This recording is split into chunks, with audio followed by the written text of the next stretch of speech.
दरूद सलाम मोहम्मद व आले मोहम्मद पर शहनशीन पे तशरीफ फरमा इस महाराष्ट्र के सदर डॉक्टर गफ्फार कादरी साहब और मराठवाड़ा की आन बान शान फिरोज लाला साहब, महाराष्ट्र के साबिक सदर सैयद मोइन साहब और मजलिस इत्तेहादुल मुस्लिमीन के उम्मीदवार साबिर चौथ साहब, स्टेज पर बैठे तमाम ओहदेदारान, जिम्मेदारान और मजलिस की मोहब्बत पर यहाँ आए मेरे मोअज़्ज़िज़ साथियों, मेरे बड़ों, मेरे बुजुर्गों, मेरे नौजवान साथियों और घर में बैठकर सुनने वाली मेरी पसे पर्दा नशीमा बहनों, अस्सलाम वालेकुम। ये एक इंतखाबी जलसा है। आपको मालूम है कि 6 तारीख को आपके अपने वोटों का इस्तेमाल करना है। ये मौका तो हमें हर 5 साल में मिलता है। हम हर 5 साल में वोट भी करते हैं। इससे पहले भी आप लोगों ने साबिर चौथ साहब को कामयाब किया था। पार्टी बदल गई है लेकिन इंसान वही है। लेकिन सोचने और समझने की जरूरत यह है कि पार्टी क्यों बदली।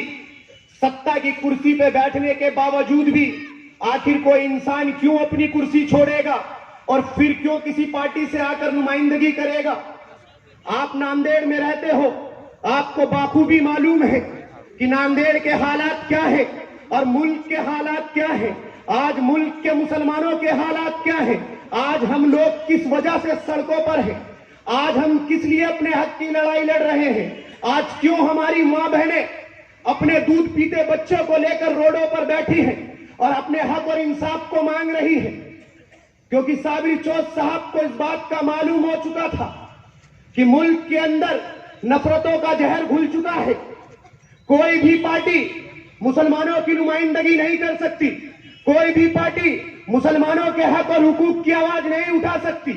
क्योंकि इन्हें मालूम चल गया था 60 साल जिस पार्टी की हमने खिदमत करी, जब भी वक्त आता है हमारे हक और हुकूक का, वो पार्टी हमसे पल्ला झाड़ लेती है। लेकिन जब इंतखाबात आते हैं ये पार्टियां हमारे बीच में तो आ जाती हैं। हमसे अच्छे अच्छे वादे भी करती है, हमसे मीठी मीठी बातें भी करती है। हमसे कहती है कि तुम्हारे बस्तियों में खुशहाली देंगे, तुम्हारे बस्तियों में रोशनी देंगे, तुम्हारे बच्चों का मुस्तकबिल संवारेंगे, तुम्हारे इलाजों के लिए अच्छे अस्पताल देंगे, तुम्हारे बच्चे को पढ़ने के लिए अच्छे स्कूलों का इंतजाम होगा, अच्छी नालियां होंगी, अच्छी सड़कें होंगी। इन्हीं बातों से 72 साल बीत गए और लेकिन जब आज हम मुल्क में पलट कर देखते हैं तो हमें यही पता चलता है, ये तमाम कमेटियां हमें बता देती हैं कि आज हिंदुस्तान के मुसलमान दलितों से भी बदतर जिंदगी जी रहा है। आज मुसलमान खस्ता हाल जिंदगी जी रहा है। आज मुसलमानों को कोई पूछने वाला नहीं है। लेकिन जब दक्कन की सरजमी से एक मर्द मुजाहिद एक आवाज को लेकर निकलता है हिंदुस्तान के अंदर, मुसलमानों की बदहाली को देखकर, मुसलमानों की खस्ता हाली को देखकर, कि मुसलमानों ने तो तमाम पार्टियों पे भरोसा किया लेकिन कोई पार्टी मुसलमानों की नहीं हो सकी। जिसने भी आवाज दी, मुसलमानों ने तो सेकुलरिज्म का बोझा उठाने का जिम्मा ले रखा था। कांग्रेस नाकामयाब हुई जब मुसलमानों के वोट पाने के लिए, तो कहीं पर आरजेडी बनी, कहीं पर जेडीयू बना, कांग्रेस ने पैदा की और ये तमाम पार्टियां मुसलमानों को आवाज देती रही कि आओ मुसलमानों हम तुम्हारे हक के लिए लड़ेंगे, आओ मुसलमानों हम तुम्हें इंसाफ दिलाएंगे, आओ मुसलमानों हम तुम्हारी लड़ाई लड़ेंगे। लेकिन जब हमारी लड़ाई लड़ने की बारी आती है ये तमाम पार्टियां खामोश हो जाती है। लेकिन एक अकेला मर्द मुजाहिद वो तुम्हारी आवाज बनना चाहता है, वो तुम्हारी जहन की सोच बनना चाहता है, वो तुम्हारे अंदर से खून के निकलने वाली सुर्खी बनना चाहता है, वो तुम्हारी आवाज बनना चाहता है। सोचना आपको पड़ेगा कि आपको क्या करना है। अगर मैं दिल्ली से आपके बीच में आया हूं तो एक पैगाम लेकर आया हूं, आपको बताने आया हूं, आपको जगाने आया हूं। मैं 2017 में भी नांदेड़ की सरजमी पर आया था और आपको मालूम है मजलिस ने 2012 में जो कामयाबी हासिल करी थी नांदेड़ की सरजमी पर, जब इस कांग्रेस को और राष्ट्रवादी को यह पता चला कि अगर अब 2017 में मजलिस को नहीं रोका गया तो आने वाले इंतखाबात में असेंबली में मजलिस के मेंबर जाएंगे, तो इन्होंने एक साजिश का जाल बुना और उस साजिश के जाल के जरिए सैयद मोइन साहब को जेल में भेज दिया कि ये जेल में रहेंगे और हम अपनी साजिश को रचते रहेंगे, और उस साजिश में वो कामयाब रहे। 2012 से ज्यादा वोट मिलने के बाद भी 2017 में हमें कामयाबी नहीं मिली, क्योंकि हमारे बंटवारे का उन्होंने पूरा साजिश रच लिया था और हम लोगों ने थोड़ा थोड़ा, अगर वो थोड़ा इकट्ठा होता तो हमारी सीटें बहुत आती, लेकिन उस थोड़े को उन्होंने बांट दिया। यही वक्त आया है, अब ये दोबारा इलेक्शन है। कल एक भाई साबिर चौथ साहब से पूछ रहे थे कि आप मजलिस के अकेले उम्मीदवार हो, आप अकेले महानगर पालिका में जाकर क्या कर लोगे? तो मैं उन्हें बताना चाहता हूं कि मेंबर ऑफ पार्लियामेंट और उस हिंदुस्तान की सबसे बड़ी पंचायत में एक अकेला मर्द मुजाहिद है जो शैतानों के बीच में खड़ा होकर हर बिल को फाड़ने की हिम्मत रखता है। तो साबिर चौथ भी अकेले जाकर तुम्हारा सामना करेंगे, तुम्हें बताएंगे, तुम्हारे काम गिनाएंगे। और ये आप लोगों को सोचना होगा, तादाद से जंग नहीं जीती जाती मेरे भाई। और हमारी कौम की तारीख कहती है कि हमने कोई जंग तादाद से नहीं जीती, अपने ईमान से जीती है, अपने हौसले से जीती है। चाहे वो बदर का जंग हो, चाहे वो करबला की जंग हो, जितनी भी मुसलमानों ने जंग जीती है वो तादाद से नहीं जीती, अपने ईमान से जीती है। और उस अल्लाह पे भरोसा कर कर हर जंग को लड़ा है और हर जंग में कामयाबी हासिल मिली है। और जहां नाकामयाब भी हुए उसके बाद भी ईमान और इस्लाम जिंदा था और वहां भी हमें कामयाबी मिली है मेरे भाई। मैं दिल्ली से आपके बीच में आया हूं तो मैं आपसे बता रहा हूं कि जब आप यहां से जाओ तो एक हौसला लेकर जाना, एक जज्बे को लेकर जाना, एक कुव्वत को लेकर जाना, एक ताकत को लेकर जाना कि जब मैं यहां से दिल्ली जाऊं और जब मैं वहां पर बैठा हूं तो मुझे पता चले कि नांदेड़ के मुसलमानों को मैं पैगाम देकर आया था, नांदेड़ के मुसलमानों के आगे इत्तेहाद की झोली फैलाकर आया था, और नांदेड़ कि मैं हिंदुस्तान का सच्चा मुसलमान बोल रहा हूं। जुल्म पूरे हिंदुस्तान में हम मुसलमान ही क्यों नजर आते हैं इन्हें? मुद्दे उठते हैं तो मुसलमान, कोई बात होती है तो मुसलमान, बम फटता है तो मुसलमान, कोई मरता है तो मुसलमान। क्या हमारे मसले मसाइल नहीं है? क्या मुसलमान इस हिंदुस्तान में सिर्फ दाढ़ी टोपी ट्रिपल तलाक का मारा है? अरे हमारे भी अपने मसले मसाइल हैं। हम में भी कोई डॉक्टर है, कोई इंजीनियर है, कोई आईपीएस है, कोई आईएएस है, कोई एक्टर है, कोई नेता है। और मेरे भाई सबसे पहले तो हम हिंदुस्तान के सच्चे मुसलमान हैं। तो मैं कहता हूं कि टूटी हुई जंजीर की फरियाद है हम, टूटी हुई जंजीर की फरियाद है हम। दुनिया समझती है कि आजाद है हम, क्यों लगते ही अपने मुल्क में ही परदेसी। अरे मुद्दतों से तेरे शहर में आबाद है हम, और इस तानूर वतन में हम भी है बराबर के शरीक। अगर तुम दरो दीवार हो तो बुनियाद है हम। और मेरे भाई बढ़ जाएगा। अरे मेरे भाई बताइए, 1947 में मुल्क आजाद हो गया, मुल्क के दो टुकड़े कर दिए गए। एक मुल्क जिसे पाकिस्तान कहा गया, उसे कहा गया कि वो मुसलमानों का मुल्क है, और एक मुल्क जिसे हिंदुस्तान कहा गया। और इसमें कहा गया कि इस हिंदुस्तान में चाहे हिंदू हो, चाहे मुसलमान हो, चाहे सिख हो, चाहे ईसाई हो, जिन्ना के पैगाम को अपनाया वो पाकिस्तान चले गए। और जिसे हिंदुस्तान की खूबसूरती मालूम थी, हमारे आबा और अजदाद ने आवाज दी थी कि सुनो मुसलमानों, लाल किला तुम्हें पुकार रहा है, ताजमहल की खूबसूरती तुम्हें पुकार रही है, कुतुब मीनार की ऊंचाइयां तुम्हें पुकार रही है। ऐसे हिंदुस्तान की खूबसूरती, हिंदुस्तान का भाई अपनी उन मां और बहनों को जो 2 महीने से इस कड़ाके की ठंड में अपने भाइयों के लिए, अपने लिए, अपने बच्चों के हक के लिए सड़कों पर बैठी है बच्चों को लेकर, और सरकार की आंखों में आंखें डाल कर कह रही है कि तुम मार डालो, मिटा डालो, दफना डालो, लेकिन हम अपने हक के लिए इस रोड पर बैठकर लड़ते रहेंगे जब तक तुम इस कानून को वापस नहीं लोगे। और आज मेरे भाई जरा सोचिए, जरा सोचिए, एक मां जो अपने बच्चे को दूध पिलाती है और अपने हिस्से का खाना उसे खिलाकर खुद सब्र से सो जाती है। एक मां जो किसी गलती पर अपने बच्चे को मारती है लेकिन उसके हिस्से का आंसू अपनी आंखों से बहाती है। जब उस मां का जिगर का टुकड़ा, उस मां का लाल, उस मां का बेटा जब रोडों पर अपने हक के लिए निकला, अपने हुकूक के लिए निकला कि इस काले कानून को वापस लो। जब सरकार और हुकूमत की गोलियां तैयार हो गई, उनकी छतों और सरों पर गोलियां चलाई गई, रोडों पर लाशें बिखर गई, और जब उस मां को कोई आकर ये कहता होगा, अरे तेरा बच्चा दर्द से तड़प रहा था, तेरे बच्चे के चेहरे पे दर्द झलक रहा था, तो मेरे भाई उस मां का दूध कतरा कतरा लहू बनकर टपकता होगा। लेकिन हम लोग मेरे भाई सिर्फ दूसरों को कामयाब करने में लगे हैं। दूसरा हमारे बारे में नहीं सोच रहा मेरे भाई, दूसरा हमारी बातें नहीं कर रहा, किसी को फिक्र नहीं है हमारी। अगर फिक्र होती तो आज इन हालातों पे नहीं आते हम। और जरा सोचिए, आखिर आज हम सड़कों पर क्यों हैं? इस हालातों का जिम्मेदार कौन है? लोग कहती है कि बीजेपी है, नरेंद्र मोदी है, अमित शाह है, लेकिन मेरे भाई मैं कहता हूं कि इस हालातों का जिम्मेदार इससे ज्यादा कोई और है। हमने 60 साल किसकी खिदमत करी मेरे भाई? हमने 60 साल किसको इख्तियार की कुर्सी दी? 60 साल किसको हुकूमत पर बिठाया? हमने कांग्रेस का दामन पकड़ा, मुस्लिम लीग का दामन छोड़कर कांग्रेस को सत्ता की कुर्सी दी, कांग्रेस को इख्तियार की कुर्सी दी, कांग्रेस के झंडे उठाए, कांग्रेस के नारे लगाए। जरा सोचिए, आज बीजेपी हुकूमत कर रही है, इनके पास ताकत है, इनकी हुकूमत है, इनके पास बहुमत है, ये कुछ भी बिल लाती है और जाकर हिंदुस्तान के सबसे बड़े पंचायत में उसको मनवा लेती है। लेकिन जब हमने कांग्रेस को कुर्सी दी थी, सत्ता दी थी, इख्तियार दिया था, कांग्रेस के पास इतनी ताकत थी कि वो आरएसएस को रोक सके, आरएसएस को बैन कर सके, आरएसएस को बैन करने का बिल ला सके, लेकिन कांग्रेस ने ऐसा नहीं किया।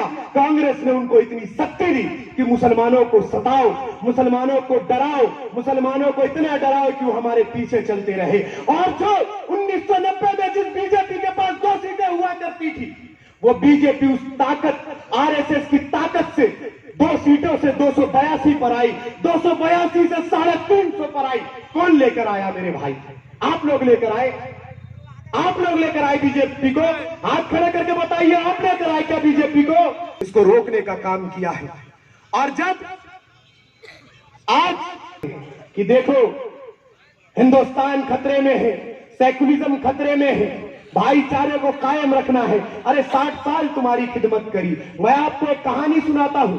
इन लोगों का वो हाल है, कांग्रेस वालों का, राष्ट्रीयवादी वालों का, ये जितनी सेकुलर जमातें हैं जो मुसलमानी की रहनुमाई की बात कर रही हैं, इनका वो हाल है कि एक राजा हुआ करता था।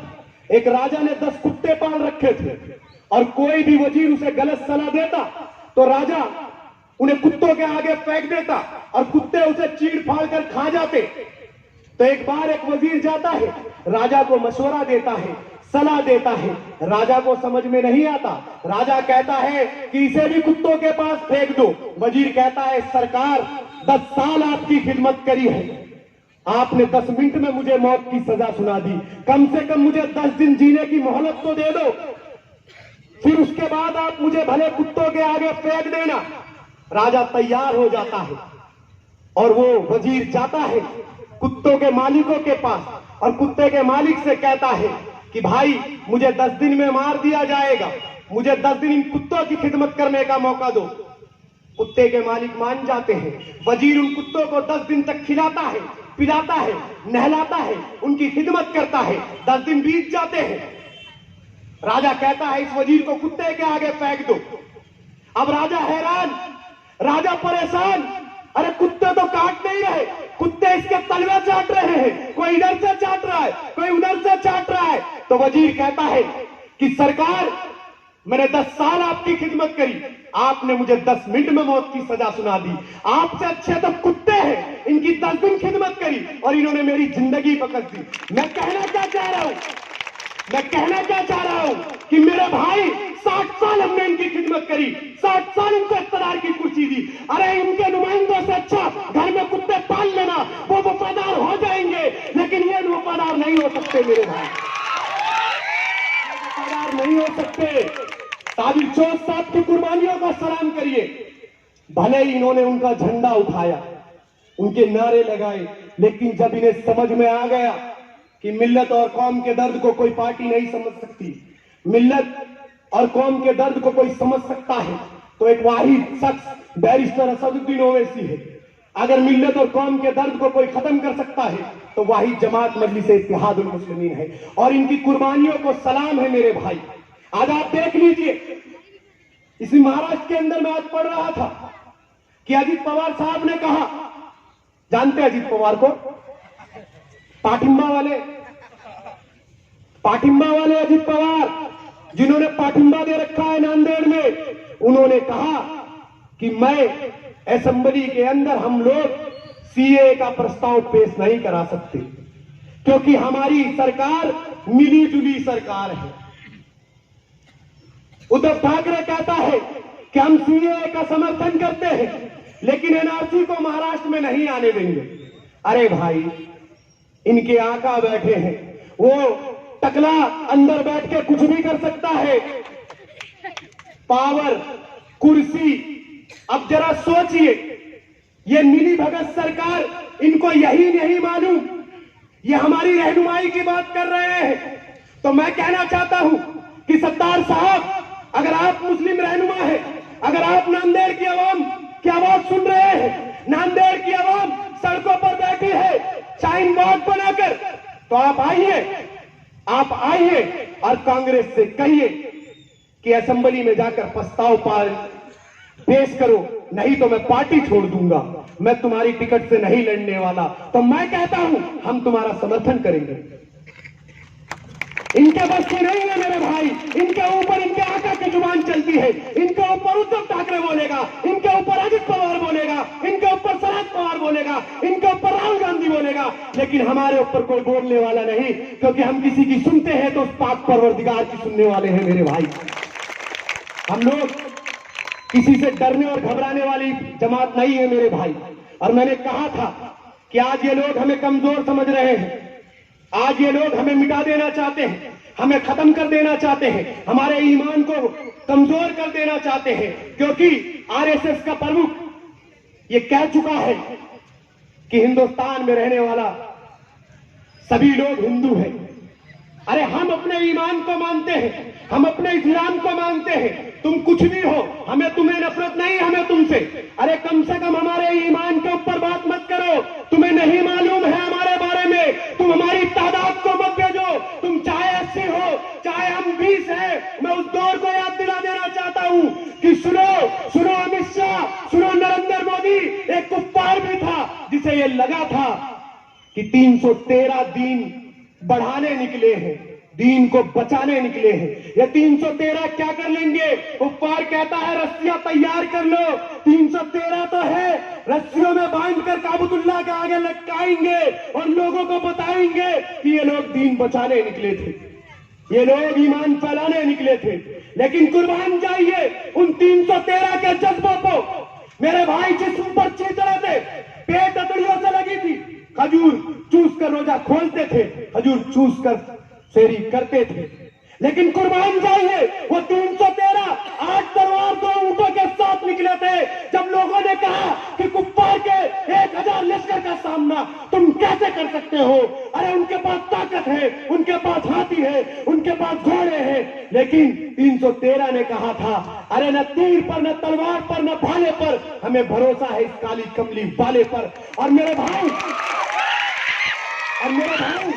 वो 313 निकले, और जब वो 313 कुफ्फार के लश्करों से लड़े तो चश्मे फलक ने भी देखा, दुनिया का पूरी कायनात को बदल दिया। तो मुझे क्या लेने दो, मुझे क्या लेने दो, तुम भी सुनो, हम भी सुने।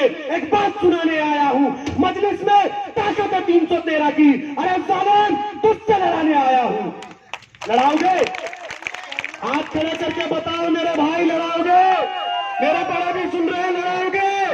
वादा कर रहे हो, वादा कर रहे हो? जवाब दोगे गुजरात के कातिल को, जवाब दोगे मुजफ्फरनगर को चलाने वालों को? तुम्हें ही जवाब देना होगा मेरे भाई, क्योंकि अभी आसमाई जल्दी जमीन पर नहीं आने वाला, कोई और पैगंबर यहां नहीं आने वाला। प्यास कहती है रेत निचोड़ी जाए, अब हमारे हिस्से में समंदर नहीं आने वाला मेरे भाई, अब हमारे हिस्से में समंदर नहीं आने वाला। और मैं कहता हूं और मन से कहता हूं कि सुनो, हम मुसलमानों को अपना गुलाम और इस मुल्क को अपने बाप की जागीर समझने वालों, अगर मुसलमानों को गुलामी पसंद होती, सुनो आरएसएस वालों, सुनो अमित शाह, सुनो मोदी, सुनो कच्चादारी भगवादारी, अगर मुसलमानों को गुलामी पसंद होती तो फलस्तीन का बच्चा बच्चा तलबीब और यहूद के टुकड़ों पर पलता, बैतुल मुक़द्दस की मुक़द्दस बेटी हाइफा के बाजारों में बिकती। लेकिन नहीं मेरे भाई, फलस्तीन का बच्चा बच्चा बेटी बेटी इस्राएली तोपों के आगे खड़े होकर ये नारा लगाते हैं, हक है हमारा आजादी, हम लेकर रहेंगे आजादी। तू कैसे न देगा आजादी, तेरा बाप भी देगा आजादी। और मेरे भाई, मजलिस इत्तेहादुल मुस्लिमीन, जिसके गलों में मटका बांधा जाता था, जिनके कमर में झाड़ू बांधा जाता था, जिनके मटके में थूका जाता था, एक इतनी नीचे से उठा हुआ आदमी हिंदुस्तान का संविधान लिख दे, ये उसी सोच के लोग हैं जो हिंदुस्तान को बांटना चाहते हैं। और मेरे दलित भाइयों, तुम्हें इस लड़ाई में साथ देना होगा और तुम्हें मिलकर साबिर चौथ साहब को कामयाब करिए। ये वोट मेरे भाई, आप वोट एक तरह ये इंतखाबात को देखकर मत करिए मेरे भाई।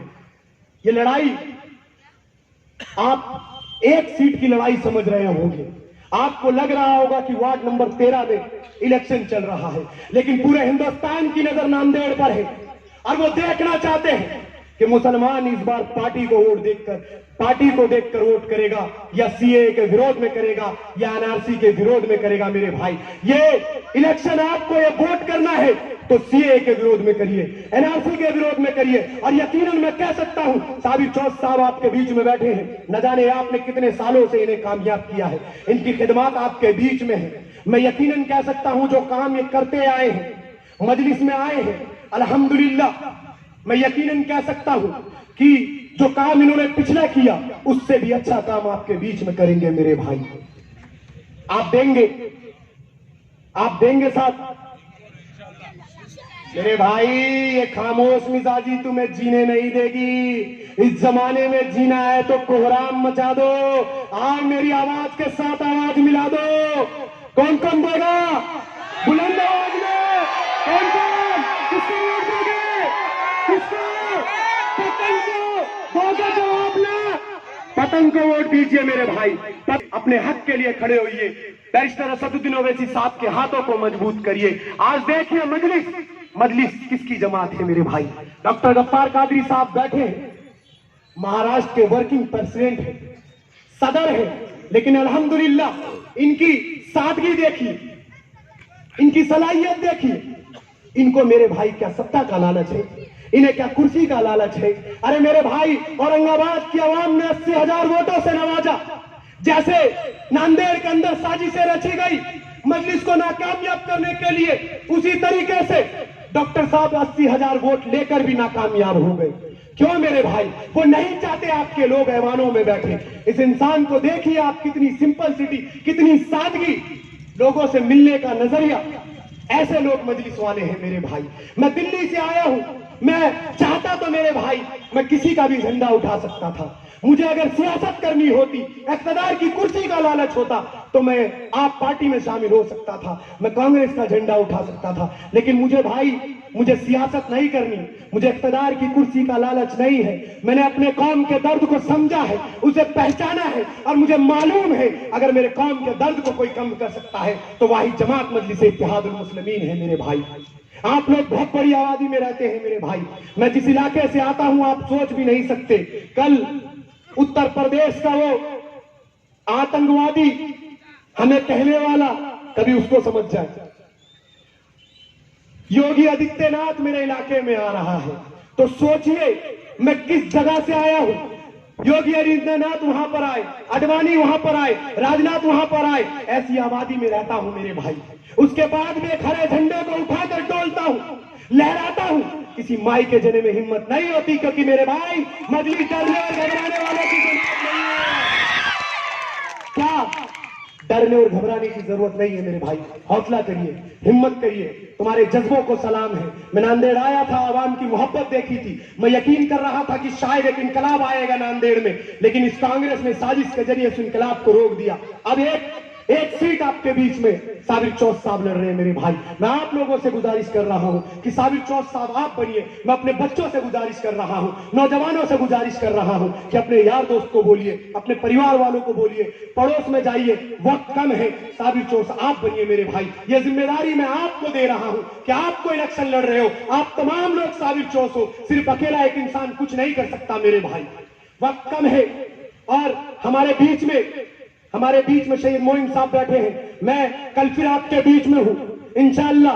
मैं आप लोगों से आपके बीच में वोटों की भीख नहीं मांग रहा, इत्तेहाद की झोली फैला रहा हूं और उम्मीद कर रहा हूं कि उन लोगों को आप ये बोलोगे कि सुनो सुनो, आसमां से इस जमीन पर अजाब बनकर उतरने वालों, जिस दिन हम इत्तेहाद में होंगे वो दिन तुम पर भी अजाब होगा, वो दिन तुम पर भी अजाब होगा। इन्हीं बातों से मेरे भाई गुजारिश कर रहा हूं कि 6 तारीख को घरों से निकले और इत्तेहाद का पैगाम दे और पतंग का बटन दबाए। अपने इन्हीं बातों से खत्म करता हूं कि मेरे ख्वाबों को छीना है किसी ने, मैं सबकी खामोशी पर मुस्तहिल हूं, मेरे लहजे में सच का बापपन है, मैं अपनी कौम की जिंदा नस्ल हूं। बाखुदा वाले यही मस्जिदों में तालीम देने वाले, यही मदरसों में तालीम देने वाले इन उलमाओं ने फतवा दिया था जब मेरा मुल्क अंग्रेजों का गुलाम था। वो अंग्रेज जो तन के तो गोरे थे लेकिन मन के काले थे। इन्हीं दाढ़ी वालों ने, इन्हीं टोपी वालों ने, इन्हीं नमाज को पढ़ाने वालों ने कहा था कि सुनो मुसलमानों, जिस तरीके से तुम्हारे लिए 5 वक्त नमाज फर्ज है, जिस तरीके से तुम्हारे लिए ज़कात फर्ज है, जिस तरीके से तुम्हारे लिए रोजा फर्ज है, इसी तरीके से मुल्क की हिफाजत करना भी फर्ज है, इन गोरे अंग्रेजों को मारना भी फर्ज है। आज तुम हमसे मुल्क की वफादारी का सर्टिफिकेट मांग रहे हो, हमारी लिबास की पहचान कर रहे हो। अरे हिंदुस्तान की सच्ची तारीख कहती है, इसे हिंदुस्तान के लिए दिल्ली के लाल किले से लेकर पेशावर तक कोई ऐसा पेड़ ना था जहां पर दाढ़ी और टोपी वाला लटका ना था मेरे भाई। और आज हमारे ऊपर तनकीद, ये आपको सोचना होगा। मैं दिल्ली से आया हूं, मेरे दलित भाई भी खड़े हैं, मैं अपनी बात कर रहा हूं। मैं किसी बिरादरी के खिलाफ नहीं, मैं किसी कौम के खिलाफ नहीं, मैं किसी हिंदू के खिलाफ नहीं, मैं किसी सिख के खिलाफ नहीं। मेरे दलित भाई सुन रहे हैं, आज ये लड़ाई तुम्हारे बाबा साहब ने जो संविधान लिखा था उसको बचाने